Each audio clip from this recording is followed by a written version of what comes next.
Step up your die cuts by adding depth and dimension with color and texture. Coming up next on Catherine Paper Art. I'll be making this card today, and it uses die cuts. It was inspired by Kelly Taylor of Kelly Taylor Cards. It's a lot of fun to make, so let's get started. So my card is made with die cuts, but the Kelly Taylor card was made using a combination of die cuts and the stamp. I chose not to use the stamp.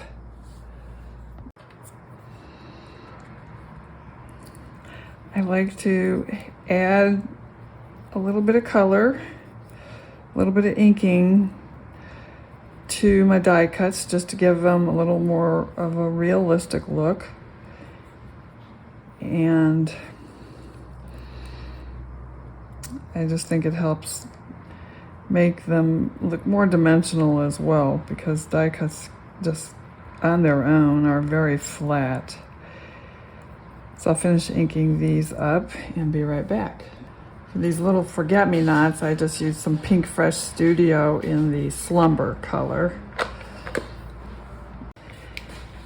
In addition to inking these, I like to use a quilling tool, a paper quilling tool, and I just stir the center, and it makes the leaves, or the petals rather, pull upward. And when I do the same on the back side, just at the tips, it draws the petal down. I don't know if you can see that. You're not being able to see that too well. So it pulls the petal downward. I'll do a couple of these and it'll be a little more clear.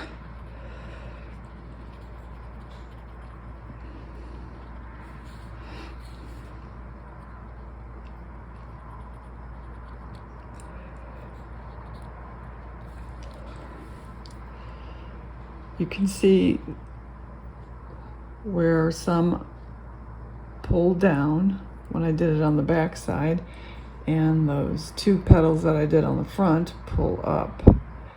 And that helps give them more dimension. And when I glue the stamens in, you'll see that it looks even better still. I'll be right back. You can see how these once flat little die cuts have turned into colorful, dimensional little flowers. And for these flowers, what I do is I take the pointer and I strike two lines.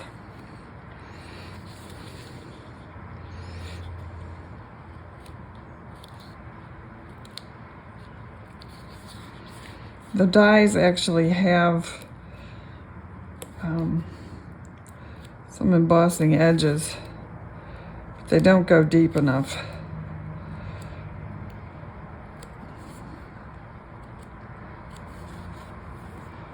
So I don't know if you can see that, but I'll do that on every layer. I've done all the rest already, but I'll do that for every layer. And then again, I stir the center. And since this is the outer layer, I pretty much just do all of these petals to go outward, with the exception of one.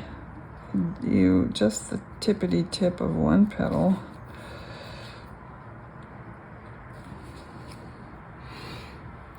And now you can see that, oops, these curve also.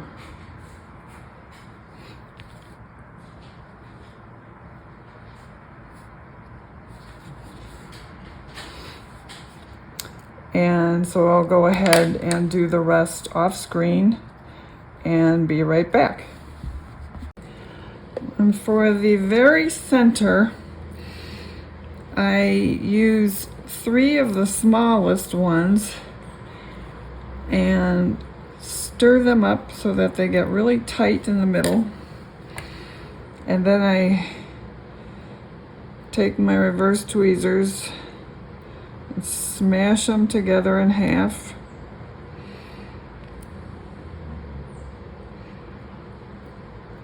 And then fold them into quarters. Smash them together. And then I glue them into the center.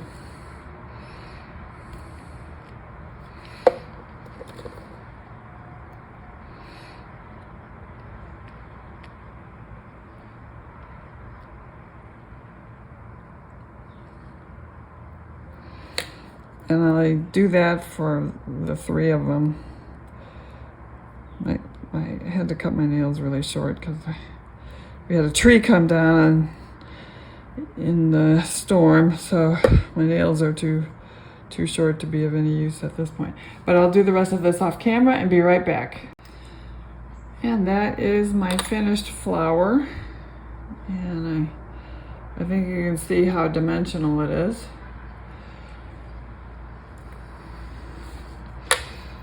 And for the greens, I do the same thing. I draw veining in the leaves. I don't necessarily do that on every leaf, but on major leaves I do.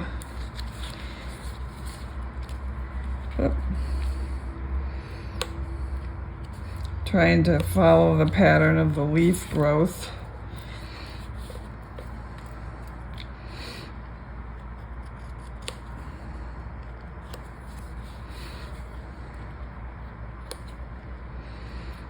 And again, I will use my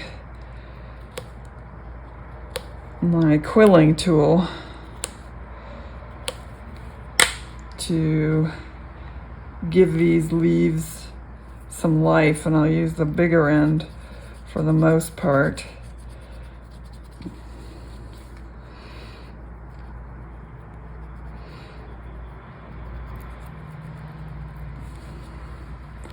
And you can see how it turns the leaf up and just gives it a lot more life. You can see how that works.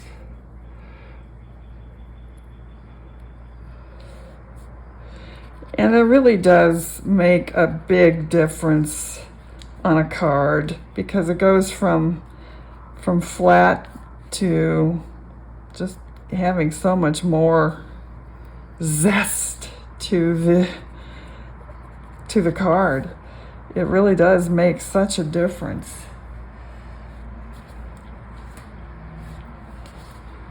I mean, you can see on the card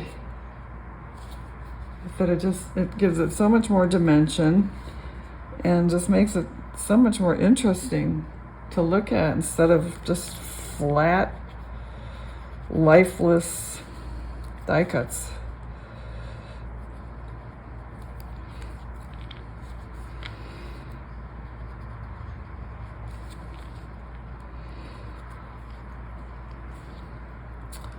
So I should have inked this up before stirring it, but that's okay. It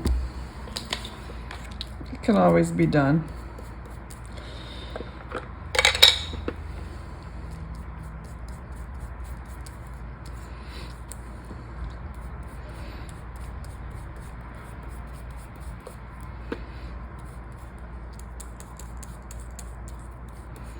I switch back and forth between brushes, so it doesn't really matter. The ink does kind of settle up on its own.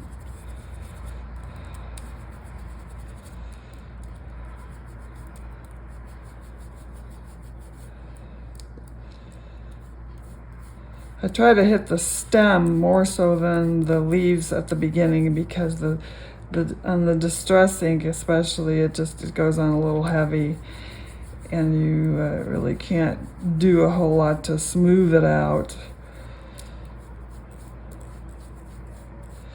Even so, it does add more life to it with the inking, as you can see. Just makes it so much more prettier. So I'll do the rest off screen and I'll be right back. I'm also using the Honeybee Stamps Lovely Layers Nest, and I'll be inking that up as well.